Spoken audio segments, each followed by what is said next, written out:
Suspense.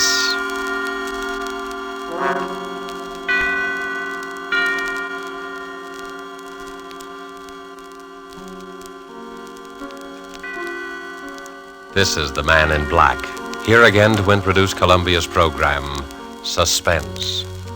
Tonight from Hollywood, we bring you two of America's most artful and distinguished stars.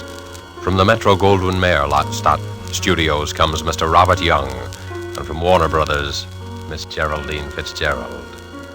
Mr. Young and Miss Fitzgerald are with us to play in an unusual tale by the unusual James Thurber.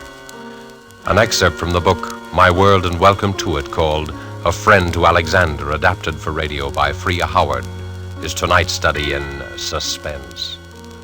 If you've been with us before, you will know that suspense is compounded of mystery and suspicion and dangerous adventure. In this series are tales calculated to intrigue you, to stir your nerves, to offer you a precarious situation, and then withhold the solution until the last possible moment. And so it is with Mr. Thurber's poignant and strange story, and the performances of Robert Young as the man who was a friend to Alexander, and of Geraldine Fitzgerald as his wife Bess, who relates these events to us. We again hope to keep you in suspense.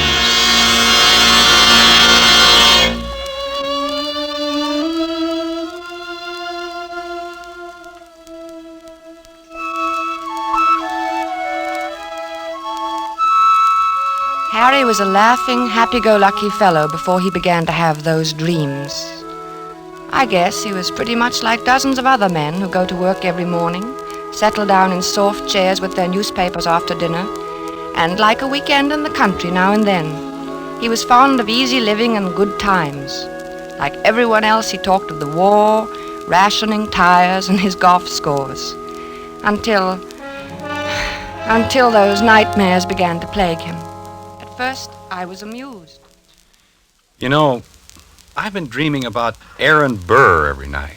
What for? Well, how do I know what for? Aaron Burr is a funny person to be dreaming about nowadays. Why? I mean, with all the countries in the world at war with each other. What's so funny about dreaming? Maybe you're upset. Well, everybody dreams, don't they? I don't see why you'd see Aaron Burr in your dreams. Well, I do. Where do you see him? Oh, places. In Washington Square, or Bowling Green, or on Broadway. Even here on 55th Street? Mostly downtown. I'll be talking to a woman in the Victoria. A woman holding a white lace parasol. Oh. And suddenly there will be Aaron Burr, bowing and smiling and smelling like a carnation, telling us stories about France and getting off his insults. Who is the woman in the Victoria? What? The woman. Who is she? Well, how do I know? You know about people in dreams, don't you? They're nobody at all. Or everybody. Ah, but you see Aaron Burr plainly enough, though. I mean, he isn't anybody or nobody. Or everybody. All right. You have me there, but I don't know who the woman is. Are you sure? And what's more, I don't care. Maybe it's Madame Jumel or Mittens Willett or a girl I knew in high school. Who's Mittens Willett?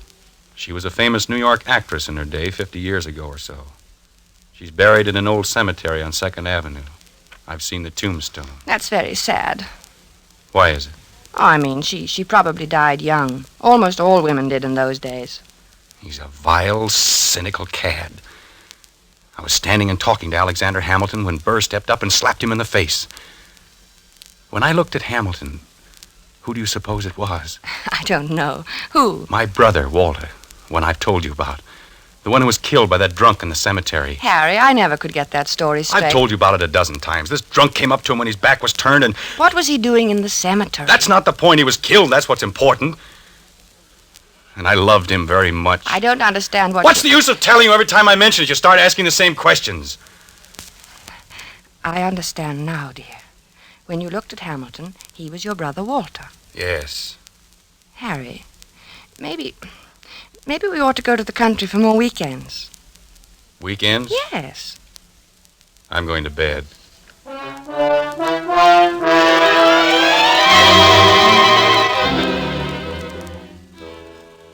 For a time that evening, I worried about Harry. Not about his dream. Why shouldn't he dream? But I wondered about his health. He looked so So worried somehow, so unlike himself. I was glad when he went to bed. A good night's sleep was just what he needed, I thought. How could I know? The next morning we were quietly eating our grapefruit when Harry flung down his spoon. I wish he'd go back to France and stay there, him and his la-la. Who, dear? Oh, you mean Aaron Burr. Did you dream about him again? Yes, he said la-la to me. Why should he say la-la? I was at the tavern and we were drinking ale, and I said something funny. I don't remember what it was. Something amusing about what Ben Franklin had said to Washington once. It was one of those things, you know. No, I don't. Have some more coffee, dear. I don't want any coffee. I made this remark and everyone laughed. Everyone but Burr, that is. He sort of sniffed, and then he said, la-la. Well, why not? I mean, is there anything wrong about him saying la-la? It was the way he said it. He was sneering at me. They all noticed it. Who, dear? Who noticed The it? others, all of them. And Hamilton. I was there with Hamilton. It was swell until Burr came in. Aaron Burr. I don't see why you dream about him all the time. Don't you think you should take some luminol? I'm not sick, I tell you. I know what I'm dreaming. I just thought, well, it's always Burr, and that seems odd. Well, why? Why shouldn't I dream about Burr if I want to? But you don't want to. No, but I can't help it. Everywhere I go with Alexander, sooner or later Burr shows up and makes those nasty remarks. Last night he elbowed Alexander out of his way. Did it deliberately. Alexander? Hamilton. Oh, Alexander Hamilton. Yes, goodness knows I'm familiar enough with him by this time to call him by his first name. Harry, you know, we might go to the Old Drovers Inn this weekend. You like it there. Hamilton has become not only my brother Walter, but practically every other guy I've ever liked. Don't you like the Old Drovers Inn anymore?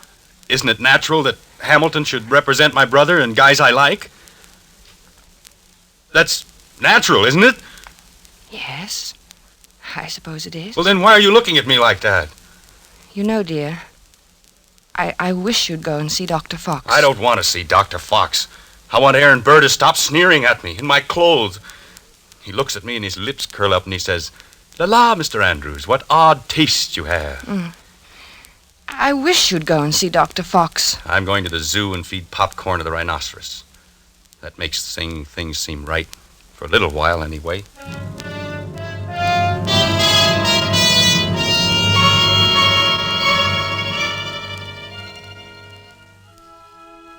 I thought he'd forgotten all about that ancient pistol duel, because for 2 days after that, he lost his haggard, tired look and actually seemed cheerful. But one night, about 5 a.m, he came into my room in pajamas and bare feet, his hair disheveled and his eyes wild. He got him. He got him. The rotter got him. Alexander fired in the air and smiled at him, just like Walter must have smiled. Like Walter? Oh, yes, dear. Your brother Walter, who was killed in a cemetery. This was at Weehawken in New Jersey. What? Your brother? No, Hamilton and Burr. The duel. Hamilton had a white ruff around his neck. Burr was in black tights, French clothes. Alexander lifted his pistol and fired in the air and then smiled at Burr. And then that fiend from hell took deliberate aim. He took so long. He meant to take his time about it. I saw him grin. And then he pointed his pistol at Alexander and fired. He killed him in cold blood, the foul scum! Oh, darling. Don't, darling. Here, dear. Take some of these pills. I don't want any. Oh, take it. You'll feel better. I don't want any, I tell you. Here, darling. Swallow. Please, swallow. All right. There. That's better. The cad. The rotten, sneaking cad. He grinned just as he fired. And Alexander clutched himself at the stomach. Then shook his head and tried to walk forward. Then he fell. With his mouth open as though he wanted to say something. And Burr stood there, grinning.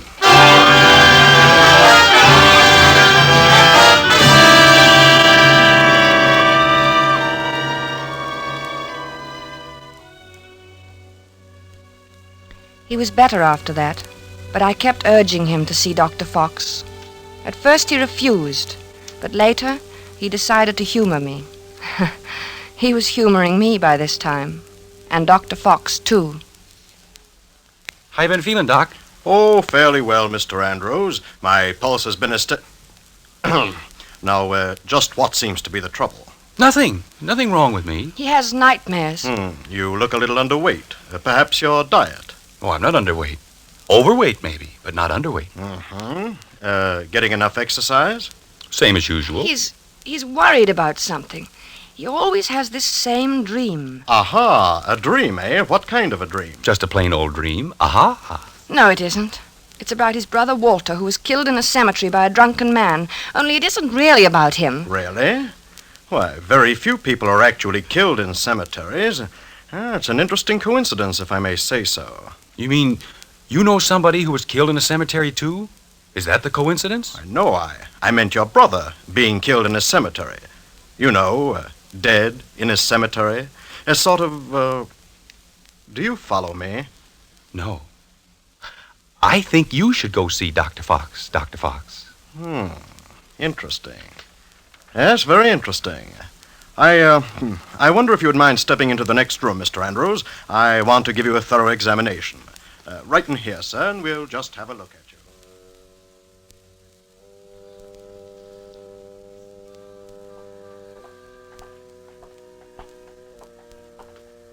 Well, I hope you're satisfied. You heard what he said. There's nothing the matter with me at all. I'm glad your heart is so fine.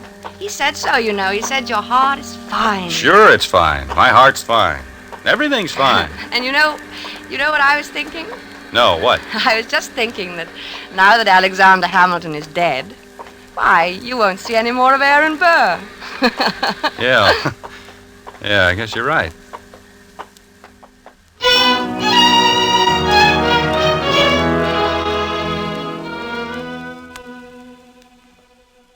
But I was wrong.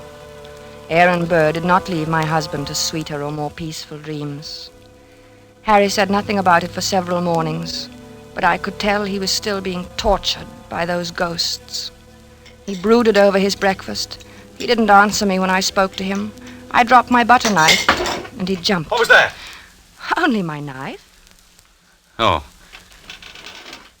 Harry, are you still dreaming about that man? Oh, I wish I hadn't told you about it. Forget it, will you? I can't forget it with you going on this way. Can't you forget I mentioned it? Maybe you should see a psychiatrist. Oh, bosh. What does he do now? What does who do? Aaron Burr. I don't see why he keeps coming into your dreams now. He goes around bragging that he did it with his eyes closed. He says he didn't even look. Didn't look when? When he killed Alexander in that duel. Well, what? He claims he can hit the ace of spades at 30 paces blindfolded. Furthermore, since you ask what he does, he jostles me at parties now. I think you should stay out of this, Harry. It wasn't any business of yours anyway. And it happened so long ago. I'm not getting into anything. It's getting into me. Can't you see that? I see that we've got to get you away from here. Oh, maybe if you slept someplace else for a few nights, you wouldn't dream about him anymore. I don't know. Let's go to the country tomorrow. We'll stay at the Lime Rock Lodge. Bess, why can't we visit the Crowleys? They live in the country. All right, fine. Bob has a pistol, and we could do a little target shooting. What do you want a pistol for? Plenty of open space. I'd think you'd want to get away from shooting. Yes. Sure, dear.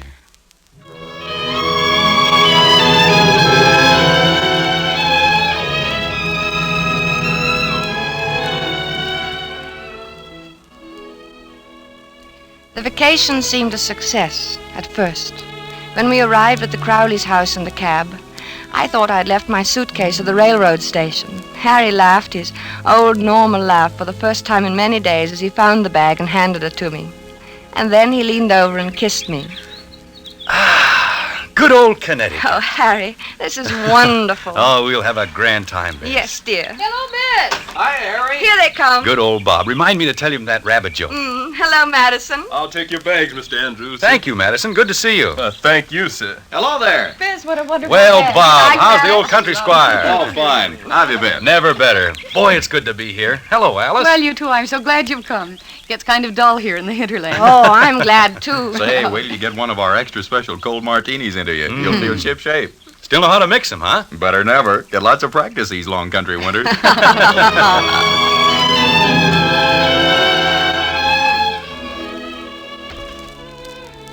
Oh, it was grand, seeing Harry's face relaxed and smiling over his cocktail glass.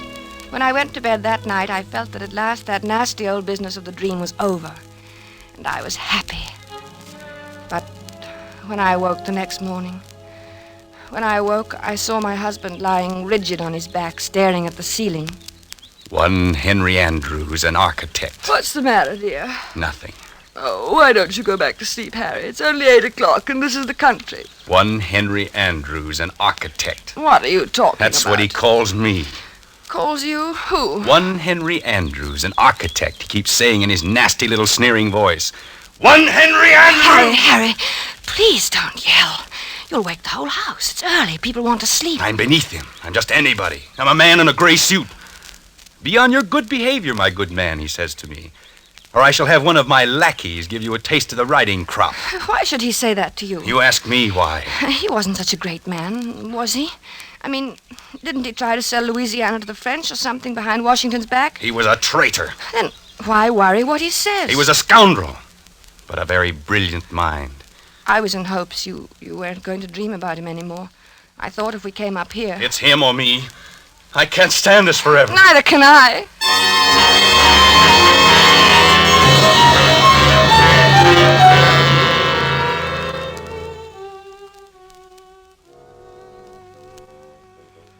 As I had expected, Harry spent most of the afternoon with Bob shooting at targets. At first they just aimed at the paper squares. It all seemed to be good-natured and in fun. After a while, Harry stood with his back to the dead tree trunk on which the targets were nailed. Then he walked 30 paces ahead in a stiff-legged manner, and his face was set in stern lines. His revolver was at arm's length above his head when he turned suddenly and fired. Bob dropped to the ground, scared. Hey, what's the big idea, Harry? But Harry didn't answer. He started to walk back to that dead tree trunk again. Then, with his back to the target, he began marking off the 30 paces. Bob called to him. I think they kept their arms hanging straight down. I don't think they stuck them up in the air. But my husband continued to count off. At the 30th step, he lowered his arm, wheeled about suddenly, and fired from his hip. Hey there, watch out!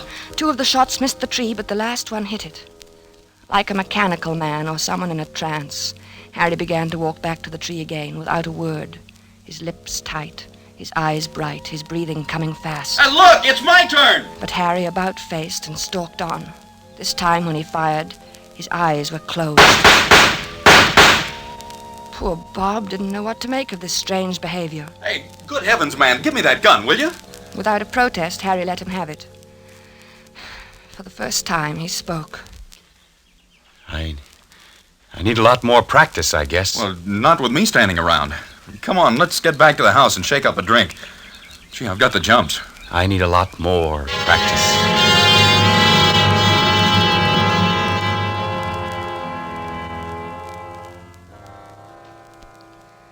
I guess I must have slept soundly that night, because I didn't hear him leave the room. He must have crawled out of bed, dressed silently, and crept out of the room. The sun was just coming up, and the light was hard, and the air was cold. Then I heard the shots. I threw on a dressing gown and ran downstairs. The Crowleys were in the hall. Oh, good heavens, Bess. Is Harry all right? It sounds like it. Where is he? What's he doing? It sounds as though he's out behind the studio shooting. Alice. Oh, no, take it easy, Bess. Bob will go out and get him. Maybe he had a nightmare or walked in his sleep. No. He never walks in his sleep. He's awake all right. Now, let's go down and get some coffee. He'll need some. Yes, I'll need some, too. Hey, what the dickens is the matter with him, anyway? I don't know. I'm so sorry. Bob, you go get him. At your service, madam, alive or dead. Bob, stop it. Okay, I'll do my best. Come on, Bess. We'll go to the kitchen. What's that noise? Where? In the kitchen.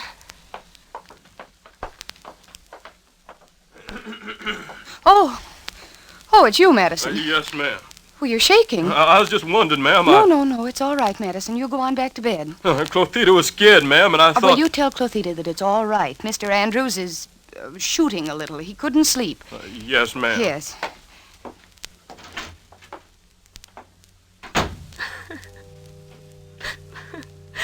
I don't know what to do, Alice.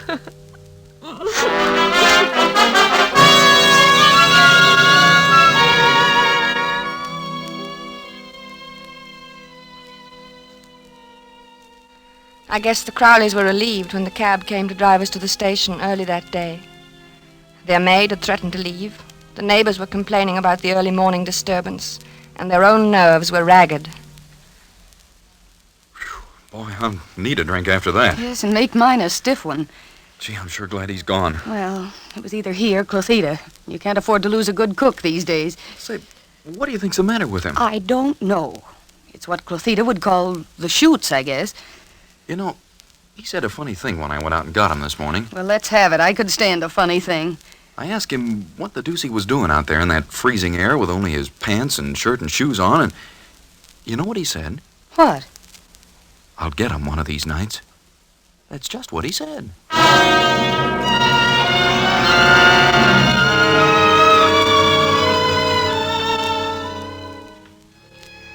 By this time, I was really frightened. When we returned to the city, Harry was a picture of gloom. Our first night back, I looked at him as he lay on the chaise longue in my bedroom in his blue dressing gown, smoking a cigarette. He was haggard and tired, and he kept biting his lower lip.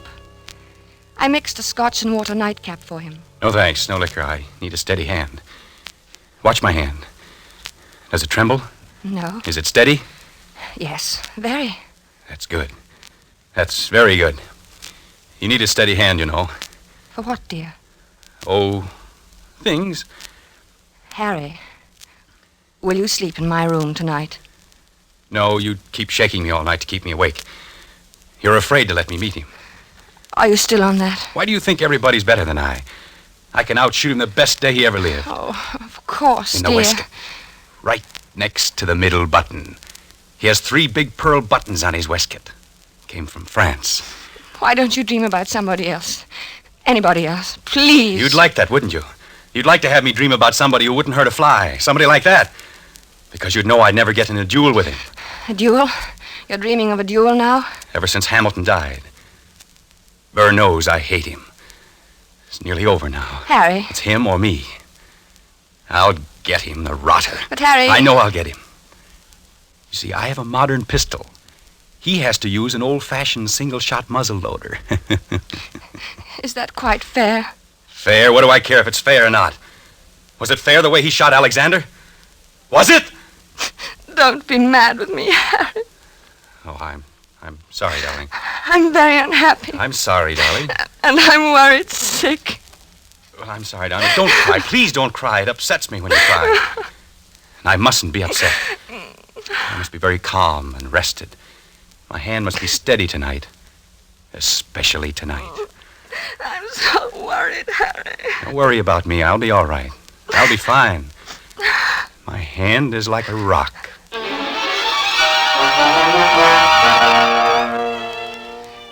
Later, when I kissed him goodnight, I knew it was really goodbye.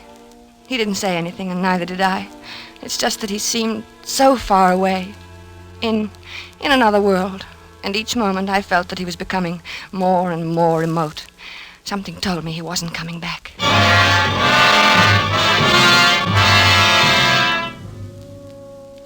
I couldn't sleep. After an hour of tossing and turning, I went to Harry's room. He was sleeping peacefully. I sat down in his chair and watched over him for a long while. Then, finally, I must have fallen asleep. A beautiful morning. It was about 5 a.m. when I awoke. Harry was talking in his sleep. Ah, yes, the doctor. Good of you to come, doctor. Yes, often misty at this hour. Harry. Are they loaded? Splendid. Harry, wake up. Yes, I'm perfectly ready. Is Mr. Burr? He is? Good. Shall we proceed? No, I do not care to make a statement. Very well. Yes, I understand perfectly. 10 paces. Turn and fire at the dropping of the handkerchief. Yes, 10 paces. Harry. Thank you for acting as my second, Mr. J. Of course, extremely good of you. Very well, then I'm quite ready. 1, 2, 3, Harry. 4, Harry, please. 5, Don't, Harry. 6, 7, 8, 9, 10. Harry. Harry, dear.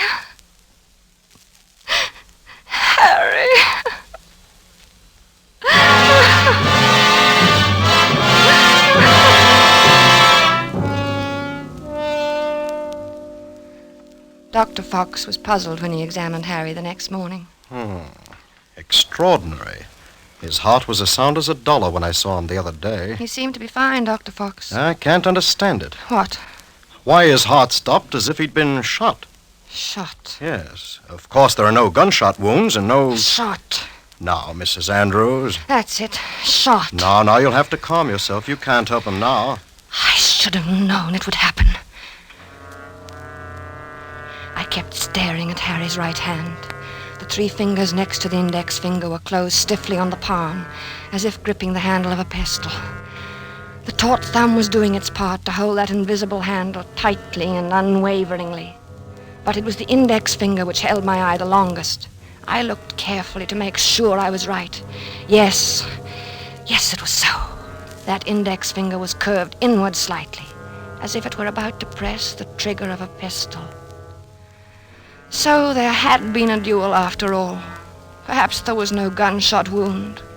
But Harry had been shot as surely as he was dead. Dr. Fox saw me staring and spoke to me. What are you looking at, Mrs. Andrews? Harry never even fired a shot. Aaron Burr killed him the way he killed Hamilton. Well, what are you talking about? Aaron Burr shot him through the heart. I knew he would. Yes, but there's no evidence to... I knew he would. Then Dr. Fox put an arm around me. He looked at me gently and a bit frightened, the way I used to look at Harry when he told me about his dreams. He led me to his assistant and whispered something. He thought I didn't hear him, but I did. She's crazy. Stark, raving crazy. I let the assistant take me away. Maybe he thought I was crazy, too. But now I knew. Aaron Burr got Harry, just as he had killed Hamilton in that old quarrel long ago. I knew he would! I knew he would!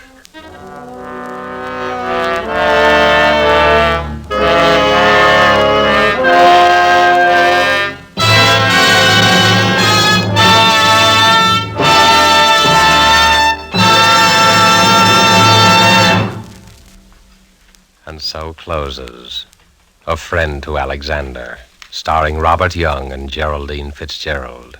The James Thurber story, which was tonight's tale of Suspense. The producer of these broadcasts is William Spear, who with Robert Louis Cheon, guest director, Freya Howard, author, and Bernard Herrmann and Lucienne Marowik, conductor and composer, collaborated in presenting A Friend to Alexander. Now CBS is pleased to announce that beginning August 17th at 10 to 10:30 Eastern Wartime, Mr. Robert Young, whom you've heard as star of tonight's Suspense, will begin a brand new CBS series entitled Passport for Hunter. Passport for Hunter will bring you each week the adventures of an American newspaper reporter among the people of the United Nations.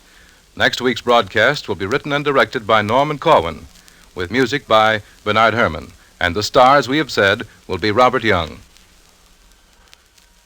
This is your narrator, the Man in Black, inviting you to be with us next week at this same time when, with Miss Agnes Moorehead and with a repeat performance by popular request of the play called Sorry, Wrong Number, we again hope to keep you in suspense. This is CBS, the Columbia Broadcasting System.